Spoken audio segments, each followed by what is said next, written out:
Di tengah pandemi COVID-19, Wakil Ketua DPRD Kota Tegal, Jawa Tengah menggelar konser dangdut yang menimbulkan kerumunan warga. Sayangnya, larangan menggelar hajatan justru baru dikeluarkan oleh Pemkot Tegal pasca kejadian tersebut.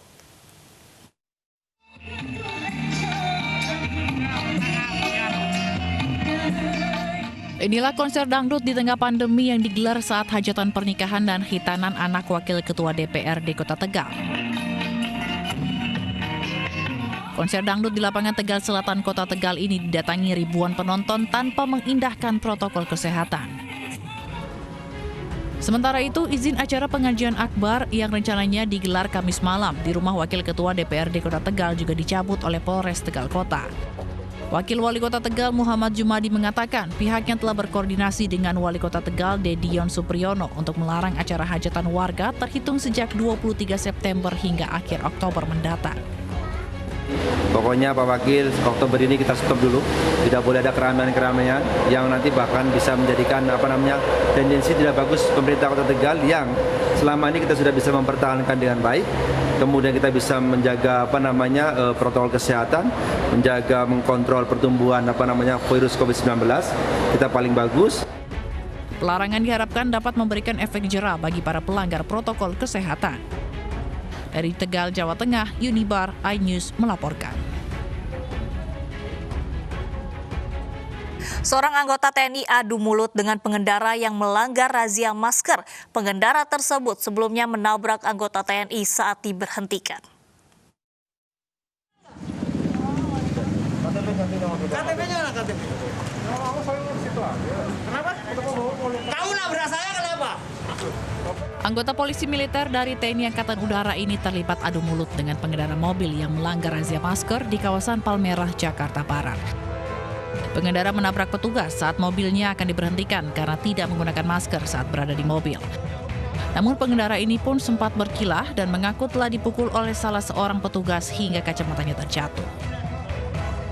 Saya jalan, memang di mobil sendiri ya sendirian. Memang saya nggak pakai masker kalau sendirian.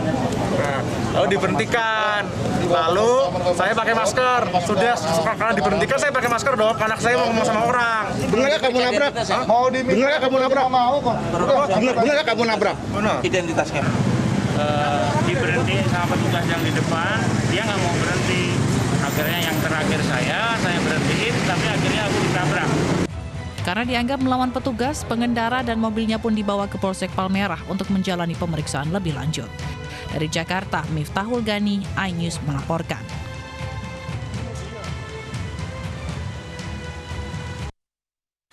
Pemirsa, petugas gabungan merazia angkutan umum dan mobil barang yang melebihi batas kapasitas di kawasan Tanah Abang, Jakarta Pusat. Truk yang membawa bantuan sosial hingga bajai diberhentikan petugas karena melebihi kapasitas angkut.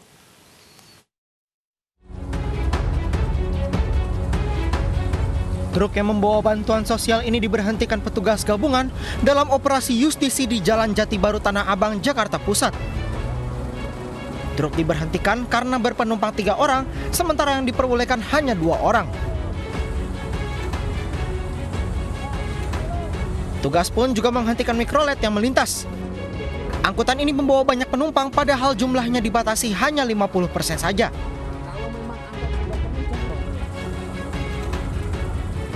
Bajai yang membawa 2 penumpang juga diberhentikan petugas dalam operasi justisi ini. Sopir bajai terpaksa membawa 2 penumpang karena belum dapat penghasilan. Tapi Bapak tahu sebenarnya Pak jumlah kapasitas penumpang yang diperbolehkan Pak? 1. Hah? 1 ya, tapi kenapa bawa lebih Pak? Ya karena kan kita lagi butuh makan. Oh gitu. Dari penumpang. Kan ada penumpangnya 2. Dengan sasaran kita terhadap angkutan umum, baik yang mengangkut barang ataupun orang. Nah, kemudian juga kita upayakan untuk membatasi terhadap kapasitas penumpang ataupun barang. Kalau memang penumpang angkutan umum, ya di depan 1 orang sopir, kemudian di belakang 5 orang, dengan penumpang 6 orang. Sementara itu, operasi justisi PSBB di Bundaran HI Jakarta menjaring sejumlah pesepeda yang tidak memakai masker. Petugas menghentikan pelanggar protokol kesehatan meski mereka sedang berolahraga. Mayoritas yang terjaring operasi justisi tidak memakai masker. Setelah diberi peringatan dan memastikan masker dipakai, petugas membolehkan pesepeda kembali melanjutkan perjalanan. Dari Jakarta, Tim Liputan iNews melaporkan. Pembatasan sosial berskala besar di Jakarta diperpanjang hingga 11 Oktober mendatang. Kebijakan itu diambil dari hasil evaluasi dalam 2 pekan terakhir.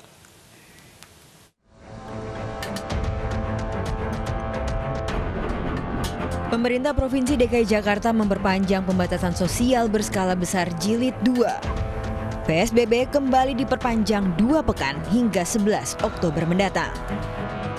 Wakil Gubernur DKI Jakarta mengatakan perpanjangan PSBB berdasarkan hasil evaluasi dalam 2 pekan terakhir. Selain itu, Pemprov pun telah berkoordinasi dengan daerah penyangga ibu kota. Mendapat dukungan dari pemerintah pusat, jadi juga kita diskusikan dengan pemerintah daerah lainnya seperti Jawa Barat, kabupaten kota di sekitar Jakarta atau Botabek, termasuk dengan pemerintah Provinsi Banten.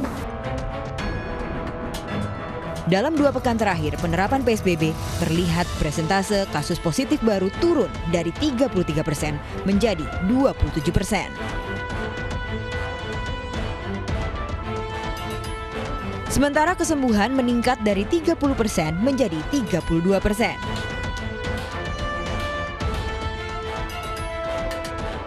Sayangnya kasus meninggal meningkat 2% dari 17% menjadi 19%.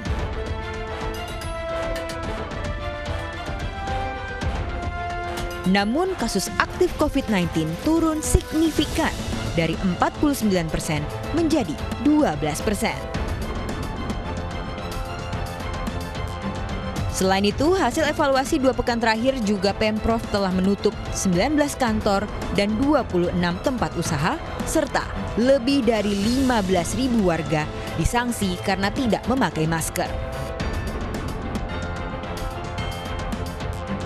Pemprov DKI Jakarta juga tengah menyiapkan 13 rumah sakit umum daerah dan 26 rumah sakit lainnya untuk dijadikan tempat rujukan pasien COVID-19.